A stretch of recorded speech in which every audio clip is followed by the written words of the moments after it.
Padre, nos acercamos a tu presencia en los méritos de nuestro amado Señor Jesucristo. Oramos que tú puedas guiarnos el día de hoy al compartir el mensaje de tu palabra. Queremos ser fieles al escrito está. Aliéntanos y anímanos. Te lo pedimos esto en el nombre precioso de nuestro amado Señor Jesucristo, confiados que tu Espíritu Santo ha de guiarnos el día de hoy. Amén. Hoy comenzamos el estudio de otro profeta menor, el profeta Malaquías. Muchos no han leído, la página de los profetas menores está muy pegada, ¿no? Pues no leemos los profetas menores. Pero gracias a Dios hemos podido estudiar ya algunos profetas menores. Hoy comenzamos con el profeta Malaquías, el último profeta del Antiguo Testamento. Es profeta post-exilio, es decir, profetizó Malaquías, al igual que el profeta Ageo, después del exilio de los judíos en Babilonia. Tú sabes, reino del norte, reino del sur. El reino del norte, Israel, fue conquistado por los asirios en el año 722 a.C. Y el reino del sur, Judá, fue conquistado por los babilonios en el año 586 a.C. Pero ellos regresaron a su territorio, ¿no? Y entonces el ministerio del profeta Malaquías se lleva a cabo en el año 430 a.C. Posiblemente cuando Nehemías y Esdras comienzan una serie de reformas unos 100 años después de haber regresado.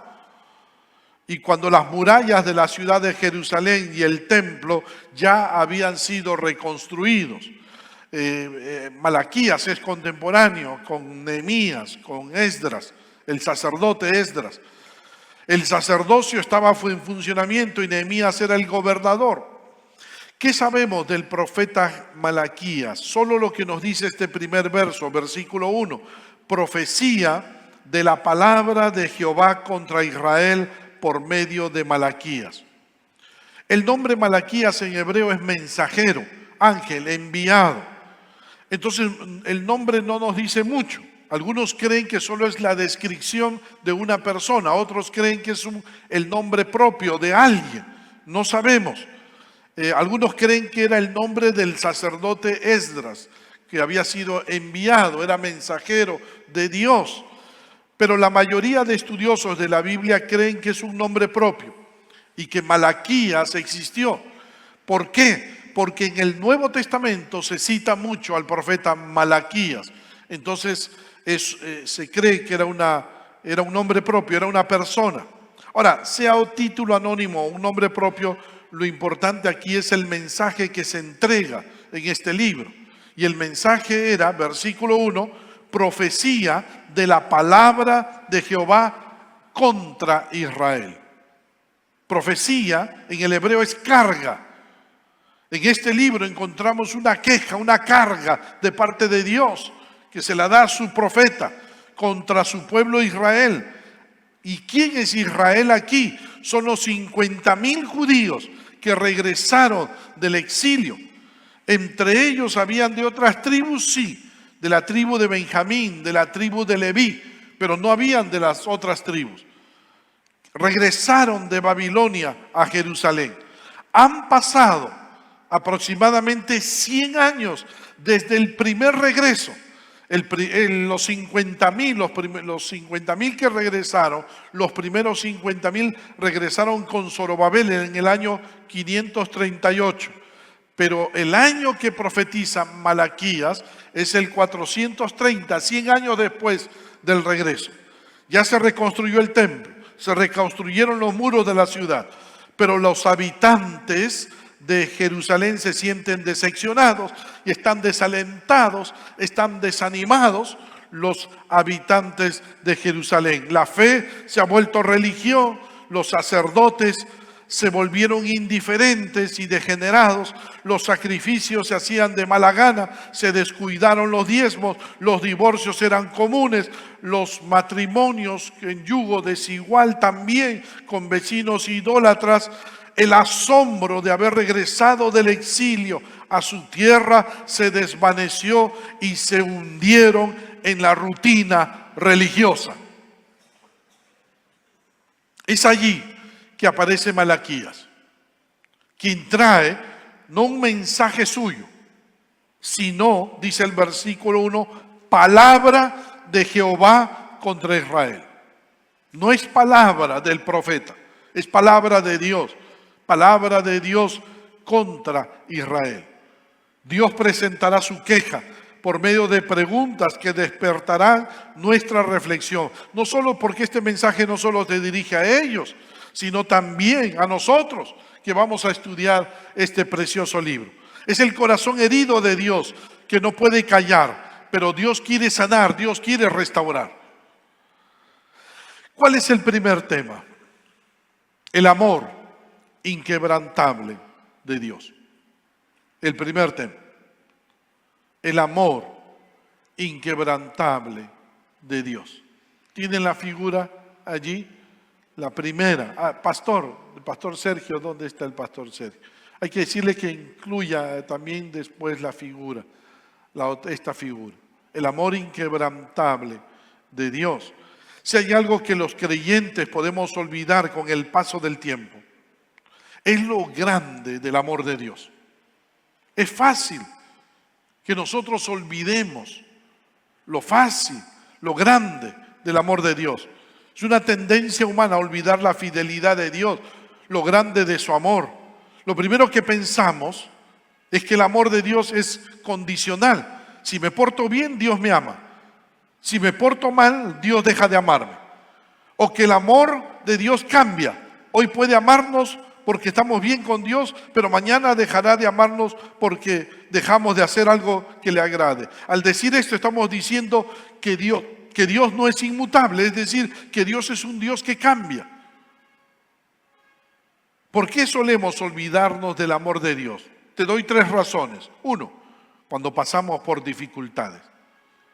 Cuando las cosas van mal es fácil desesperarnos y olvidar que Dios ha estado con nosotros en el pasado y que estará también con nosotros en el presente. Es fácil. Las dificultades nublan nuestra vista y no nos dejan mirar a Dios, porque cuando hay dificultades, solemos fijarnos solo en las dificultades. 2, cuando desobedecemos y pecamos. Al no hacer lo que Dios nos pide, nos alejamos de Dios y nos olvidamos de su amor, de su perdón. 3, cuando no conocemos a Dios y por ende nuestra confianza en Él es limitada. Claro, tu conocimiento de Dios determina tu confianza en Dios.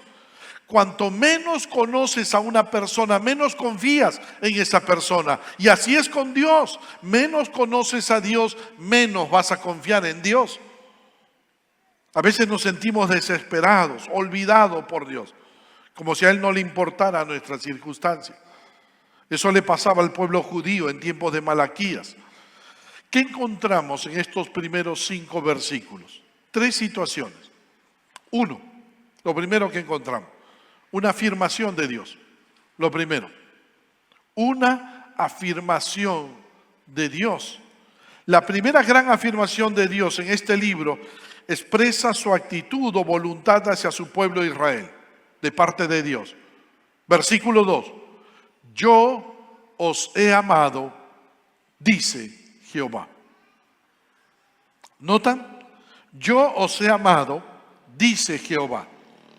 La palabra amor viene de la palabra hebrea ahab, que significa afecto, cuidado, lealtad, basado en una relación cercana. Es una relación de pacto, de compromiso. Algo que los seres humanos no sabemos mucho de compromiso. Pero eso es lo que hacemos cuando nos casamos. Cuando el esposo cuando los novios se hacen los votos delante de las autoridades, entonces civiles y religiosas, la pareja hace un compromiso, un pacto. Lamentablemente nosotros no sabemos cumplir esos pactos, esos compromisos. pero Dios sí. Y eso es lo que significa esta clase de amor que Dios nos da. Es un amor, es un afecto, cuidado, lealtad. Es un amor del cual es un amor no nacido de un pacto, de un compromiso incondicional. No es un mero sentimiento, no. Amor en la Biblia no es un mero sentimiento, no es romántico. Eso no es amor en la Biblia. Es un acto soberano de la voluntad de Dios. Dios decide amar. Dios decide entablar una relación con su pueblo. Esto es un recordatorio de una bella relación que Dios decidió establecer desde la eternidad, cuando Dios eligió de manera concreta a cada miembro de su pueblo escogido. Desde la eternidad Dios ya estaba haciendo un pacto con su pueblo escogido. Moisés lo dijo de esta manera en Deuteronomio 7. Jehová tu Dios te ha escogido para hacerle un pueblo especial, más que todos los pueblos que están sobre la tierra. No por ser vosotros más que todos los pueblos os ha querido Jehová y os ha escogido, pues vosotros erais el más insignificante de todos los pueblos, sino por cuanto Jehová os amó. ¿Notas, mi hermano? La base de la elección del pueblo de Israel fue el amor de Dios. Dios abre su corazón para decirle a su pueblo que el centro de su relación, de su compromiso, la base fundamental de su compromiso, de su relación, era el amor. No cualquier amor, no cualquier clase de amor. Es el amor que busca el bien de su pueblo. Es el amor que busca el bien de la otra persona. Es el amor que se sacrifica por el otro. Es el amor que se coloca, busca sufrir por la otra persona. El bien de la otra persona. Esa es la clase de amor, es el amor ágape, como lo dice el griego. Y está basado en un pacto, en un compromiso incondicional que hizo Dios con su pueblo. Y este amor es un amor práctico. El amor de Dios, escúchame mi hermano, mi amigo, es un amor práctico. No es un amor como cuando alguien dice yo amo a todo el mundo. No, no, no. Tienes que amar a tu vecina y tienes que decirme cómo amas a tu vecina. Cómo amas a tu esposa. De manera práctica. El amor de Dios es práctico. Se evidenció.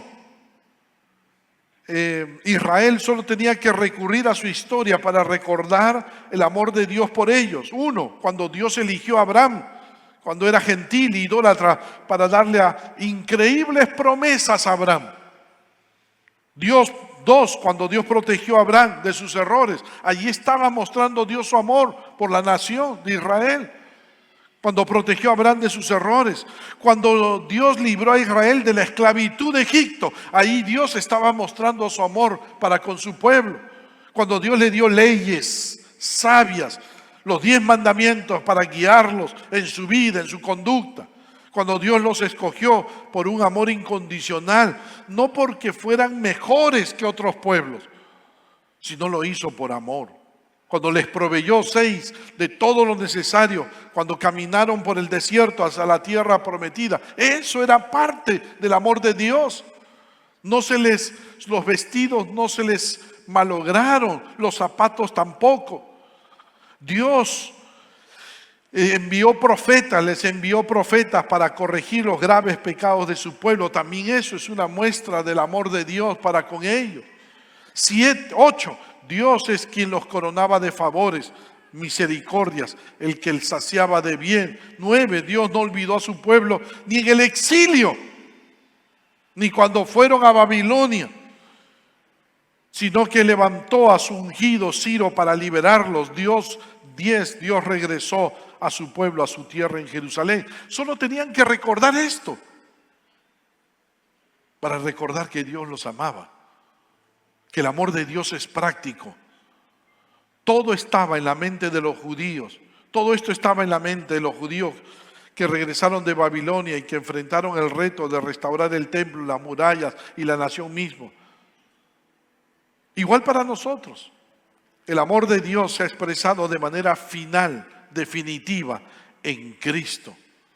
Dios, en su misericordia, por su gran amor, envió a su Hijo Jesucristo para librarnos del pecado y de la condenación eterna,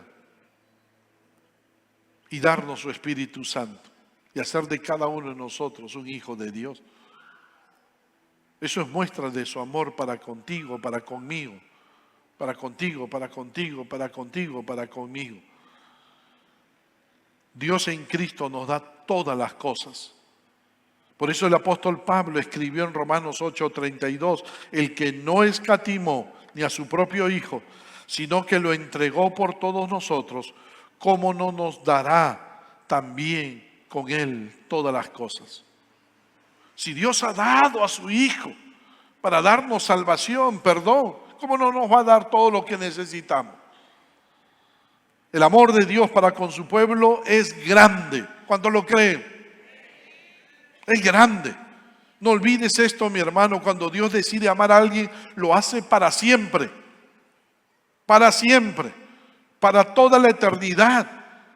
El apóstol Pablo fue bien claro en Romanos 8:38, por lo cual estoy seguro de que ni la muerte, ni la vida, ni ángeles, ni principados, ni potestades, ni lo presente, ni lo porvenir, ni lo alto, ni lo profundo, ni ninguna otra cosa creada nos podrá separar del amor de Cristo que es en Cristo Jesús, Señor nuestro.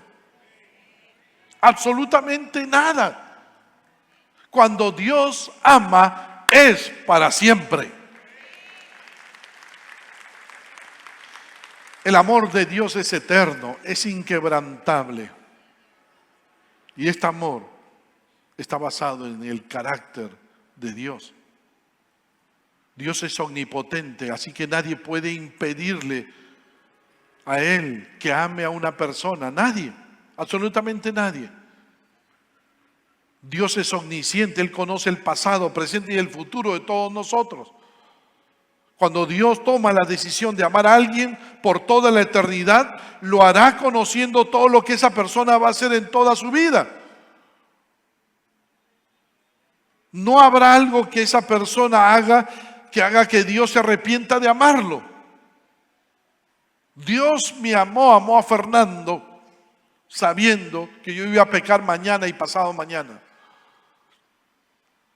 Y el amor de Dios no cambia, sigue siendo el mismo. Porque Dios ama por toda la eternidad.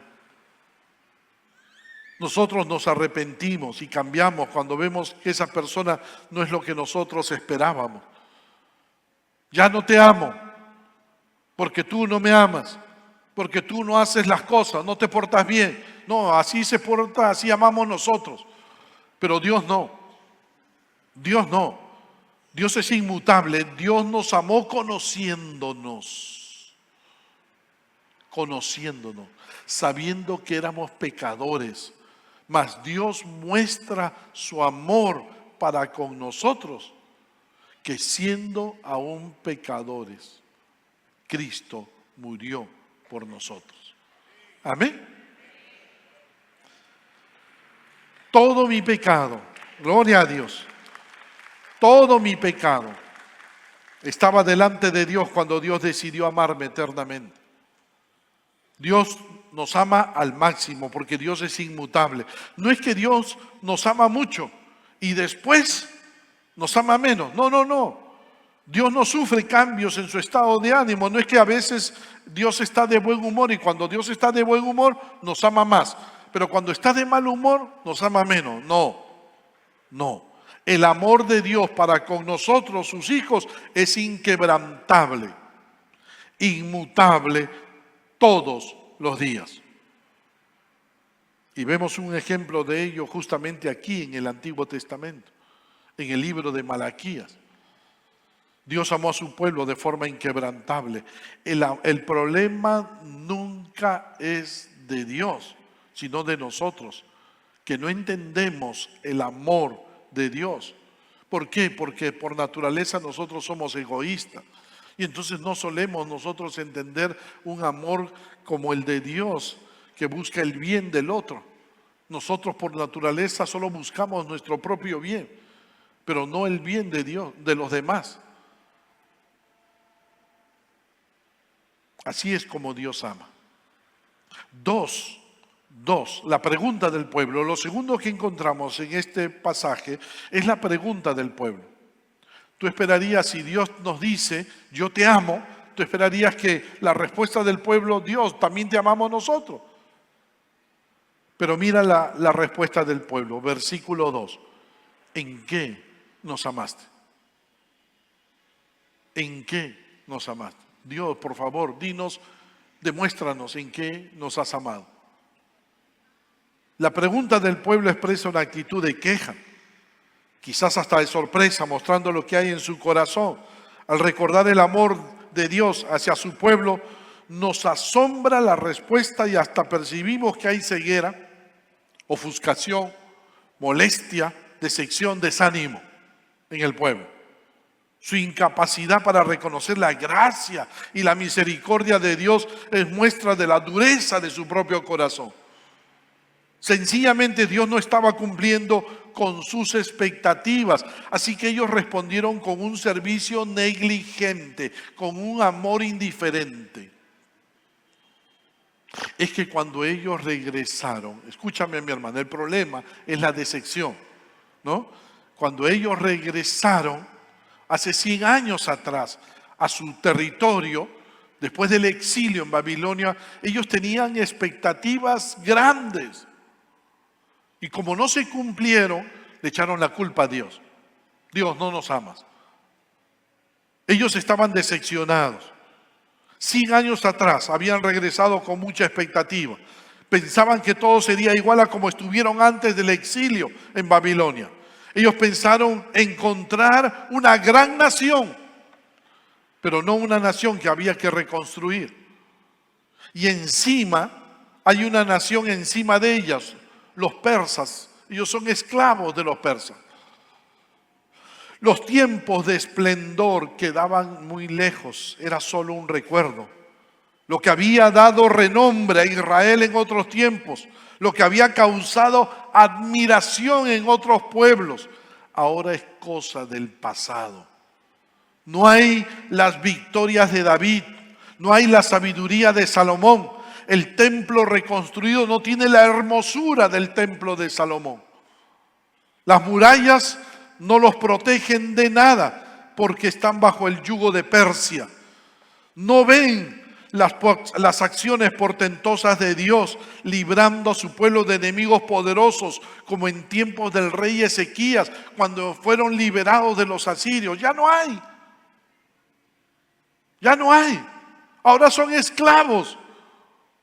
Ahora están bajo el yugo de una nación poderosa. Entonces la pregunta que se hacían, ¿dónde está Dios? ¿Dónde está Dios? Por causa de esto los sacerdotes incumplían con sus responsabilidades. El pueblo estaba desalentado. Todo eso se reflejaba en el culto que ofrecían a Dios. Cumplían el rito, pero lo hacían todo con desgano. Porque cuando algo no sale como lo esperábamos, la culpa la tiene Dios. Ahora, a veces eso pasa también con nosotros. Cuando las cosas no salen como nosotros esperábamos, la culpa la tiene Dios. Si no tenemos, si hemos orado y la casa que esperábamos tener no viene, entonces la culpa la tiene Dios. Si nosotros esperábamos tener ese trabajo y no sale, la culpa la tiene Dios. Si esperábamos, ¿no es cierto?, ese aumento y no sale, la culpa la tiene Dios. Esperábamos nosotros vivir, ¿no es cierto?, en santidad y la culpa la tiene Dios. Pero es así. La culpa no la tiene Dios. La tienen ellos mismos. Ellos han olvidado la advertencia que Dios les había hecho. Dios les había dado advertencias en Deuteronomio 27, Deuteronomio 28. Si no oyeres la voz de Jehová tu Dios, dice, para procurar cumplir todos sus mandamientos y sus estatutos que yo te intimo hoy, que vendrán sobre ti todas estas maldiciones y te alcanzarán. Jehová te llevará a ti y al rey que hubieres puesto sobre ti, a nación que no conociste, ni tú ni tus padres, y allá servirás a dioses ajenos, al palo y a la piedra. Dios les había advertido: si no obedeces mis mandamientos, te voy a castigar, te voy a corregir. Ellos estaban viviendo las consecuencias del pecado de sus padres. Ellos estaban experimentando las consecuencias de la disciplina correctiva de Dios. El problema no era Dios. El problema estaba en ellos. El problema es que la destrucción de Jerusalén y el templo y el exilio los había marcado fuertemente, y la generación del tiempo de Malaquías aún vivía las consecuencias. Las dificultades suelen nublar nuestra visión espiritual. Así es, cuando tú miras más los problemas y las dificultades y dejas de mirar al cielo, eso nubla. Eso sufrimos, eso pasa cuando sufrimos sin entender el porqué, y peor aún cuando no entendemos el para qué, el propósito. Ellos no ven que la disciplina es también para nuestro bien, no ven eso. Ellos no ven que la disciplina de Dios, que Dios había ejecutado sobre eso, era también para el bien del pueblo. Ellos no ven eso. Ellos ven lo que les falta. Ellos ven lo que ha pasado, pero no ven lo que están ganando, lo que Dios quiso transmitir a través de la disciplina. Aún, mi hermano, aún Dios ha permitido que regresen a su tierra. Eso es muestra del amor de Dios. Aún ha permitido que reconstruyan su templo, no como el de Salomón, pero eso es muestra de su amor. Aún que reconstruyan las murallas, eso es muestra de su amor incondicional de Dios para con ellos. Ellos olvidaron que Dios disciplina pero no destruye. Lo hemos visto, lo hemos estudiado esto en todos los profetas. Dios disciplina pero no destruye. Dios sigue obrando en medio de ellos. Pero como ellos están mirando las dificultades y no a Dios, entonces no pueden ver lo que Dios tiene para ellos. No pueden responder al amor de Dios, porque simplemente están mirando los problemas, están mirando las dificultades, están mirando lo que no tienen, no lo que tienen, no lo que tienen. Tres, la demostración del amor de Dios. 3, la demostración del amor de Dios. Mira, si yo fuera Dios, yo no le respondería esa malcriadez, ¿no es cierto? Si alguien me dice, yo le digo, yo te amo, y tú me respondes, ¿en qué me has amado? Yo pediría, Señor, que caiga fuego del cielo sobre esa persona. ¿No? Pero no, pues yo no soy Dios. Dios, si algo que es nuestro Dios, es que es paciente. Su pueblo le preguntó, ¿en qué nos amaste? Y Dios con paciencia le va a decir, yo los amé de dos formas. Uno, los amé cuando los elegí como pueblo. Los amé cuando los elegí como pueblo. Dios le dijo, mira, versículo 2, versículo 3 de Malaquías, ¿no era Esaú hermano de Jacob? Dice Jehová. Y amé a Jacob, y a Esaú aborrecí, y convertí sus montes en desolación, y abandoné su heredad para los chacales del desierto. Si hay algo que debían recordar la nación de Israel, era que Dios los había escogido para que sean su pueblo, para que recibieran sus bendiciones.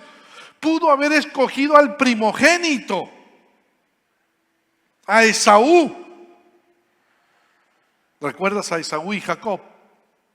El primogénito era Esaú y pudo haber escogido a Esaú, pero Dios eligió como pueblo a Jacob. Lo eligió soberanamente. No había nada, mi hermano, mérito, nada, no, por soberanamente. No había nada que Dios recomendara a Jacob, no, lo eligió soberanamente. El profeta Isaías lo escribió de esta manera, Isaías 41, pero tú, Israel, siervo mío eres. Tú, Jacob, a quien yo escogí, descendencia de Abraham, mi amigo. Porque yo te tomé de los confines de la tierra y de tierras lejanas te llamé y dije, mi siervo eres tú, te escogí y no te deseché. Ahí está, mi hermano. Ellos no fueron escogidos porque Jacob era un pueblo santo, sin pecado, buena gente. No, no. Es cierto que Esaú menospreció las cosas espirituales, vendió su primogenitura por un plato de lentejas. Pero Jacob no era mejor que Esaú. Jacob era engañador, mentiroso, embustero. Y sin embargo, fue escogido por Dios. Desde antes que nacieran los dos hijos, ya Dios había escogido a Jacob. ¿Por qué los escogió Dios? Por amor y con un propósito. Nada más, por amor y con un propósito. Deuteronomio 7. Jehová tu Dios te ha escogido para hacerle un pueblo especial. Ahí está la razón. Te escogí para hacer de ti un pueblo especial, más que todos los pueblos que están sobre la tierra. No por ser vosotros más que todos los pueblos os ha querido Jehová y os ha escogido, pues vosotros erais el más insignificante de todos los pueblos, sino por cuanto os amó. Allí están las dos razones por las cuales Dios eligió a Israel. Uno, por amor. Por amor. Yo decidí amarte. Yo decidí amarte, sin importar tu comportamiento. Dos, para hacer de ti un pueblo especial. No porque tú hayas sido la nación más grande, maravillosa que había sobre la tierra. No, tú eras el más chusma, el más pichiruchi. Así eras, tú eras lo último. El más insignificante de todos los pueblos. Pero te escogí con un propósito, para cumplir mis planes a través tuyo. A través del pueblo de Israel vendría el Mesías. ¿Amén o no? Y todo lo hizo por amor, para cumplir sus planes. No hay mérito alguno en esa elección, como no lo hay en nuestra elección. Si Dios nos salvó a nosotros, nos eligió para ser salvos, mi hermano, mi hermana, es por pura gracia. Dios dijo en Efesios 2:8, Dios los salvó por su gracia cuando creyeron. Ustedes no tienen ningún mérito en eso, es un regalo de Dios, punto. Cuando Dios te escogió a ti y a mí, mi hermano, para salvación, fue por un regalo de Dios. Nos escogió por su soberana gracia, no por mérito alguno. Mi hermano, cuando Dios me escogió a mí, Fernando, para salvación, no me escogió porque yo era una buena persona, yo era un tremendo pecador.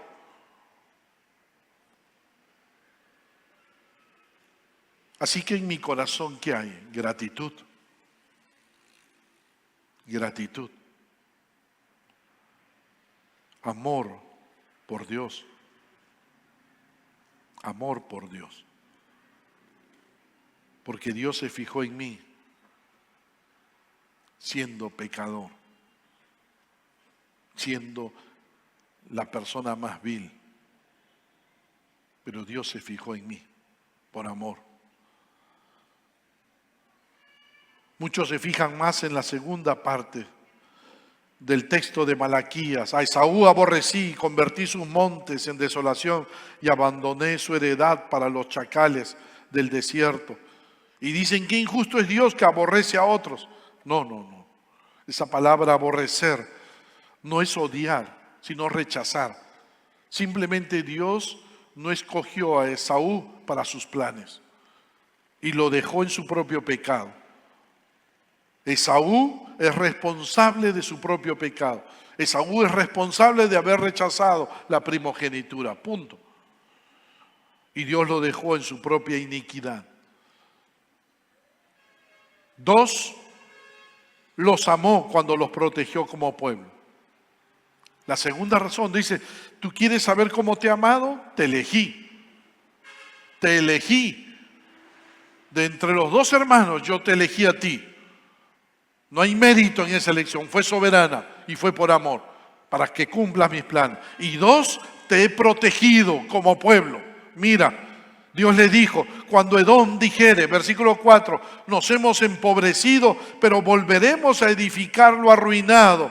Así ha dicho Jehová de los ejércitos, ellos edificarán y yo destruiré y les llamarán territorio de impiedad y pueblo contra el cual Jehová está indignado para siempre. Los judíos recordaban que cuando Babilonia vino a atacar Jerusalén, ¿quiénes salieron a su favor? Los edomitas, los descendientes de Esaú. Ellos salieron a felicitar y ayudar a los babilonios a conquistar a sus hermanos judíos.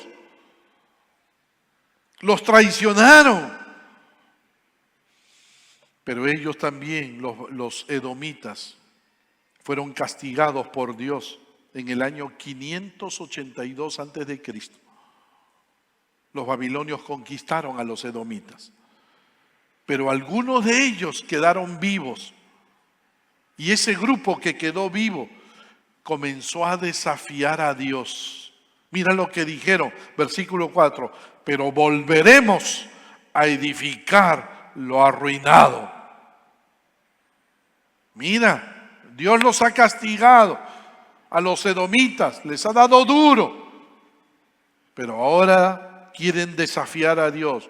Pero volveremos a edificar lo arruinado. Como diciendo, no nos interesa lo que Dios haga con nosotros. Volveremos a levantarnos y volveremos a atacar a los judíos. Pero Dios dice, ellos edificarán y yo destruiré. Ellos edificarán, pero yo destruiré. ¿Notan? Y les llamarán territorio de impiedad y pueblo contra el cual Jehová está indignado para siempre. Como diciendo, lo que ocurrió en el pasado les va a volver a pasar. Y les pasó. En el año 70 después de Cristo, los edomitas desaparecieron para siempre. Hoy no hay ningún edomita en este mundo, pero sí permanece el pueblo de Dios, el pueblo judío. ¿Amén? ¿Qué significa eso?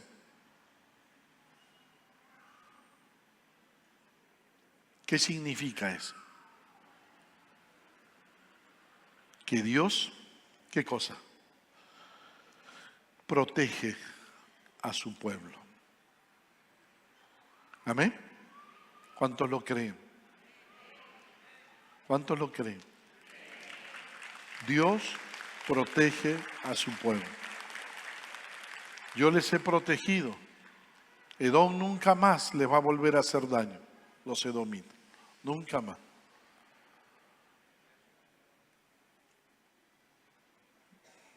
¿Con qué propósito nos protege Dios? Versículo 5. Sea Jehová engrandecido más allá de los límites de Israel. Con el propósito de que Jehová sea engrandecido. Si hay algo, mi hermano, de lo cual no debemos dudar, es del amor de Dios. El amor de Dios es para siempre. Es inquebrantable. ¿Amén o no? y no cambia. Mi hermano, mi hermana, no cambia nunca. El amor de Dios es incondicional. Eso significa, pastor, que yo puedo vivir como me da la gana y Dios me va a seguir amando. Sí, puedes vivir como te da la gana y Dios te va a seguir amando. Pero un aspecto de la disciplina del amor de Dios es la disciplina. Te va a corregir. Aún la disciplina es amor. Es amor. Y Dios te va a corregir. Pero te seguirá amando con el amor con que te amó cuando te eligió para salvación. ¿Amén? ¿Amén o no? Así que, mi amigo, decídete por Cristo. Tú que nos visitas hoy quizás por primera vez, decídete por Cristo. Vale la pena. Jesús vino a morir en la cruz por tus pecados y mis pecados. Él logró nuestra salvación en la cruz cuando resucitó. En la cruz debimos morir tú y yo. Todos nosotros debimos estar en la cruz. Lo merecíamos por haber pecado contra Dios. Pero Jesús tomó nuestro lugar y logró nuestra salvación. Para participar y pertenecer a una de nuestras redes, inscríbete en los links que aparece en la descripción del video. Recuerda que también nos reunimos en nuestros grupos pequeños. Para mayor información, comunícate al WhatsApp que aparece en pantalla. Recuerda que puedes vernos a través de nuestras redes sociales. Que Dios te bendiga.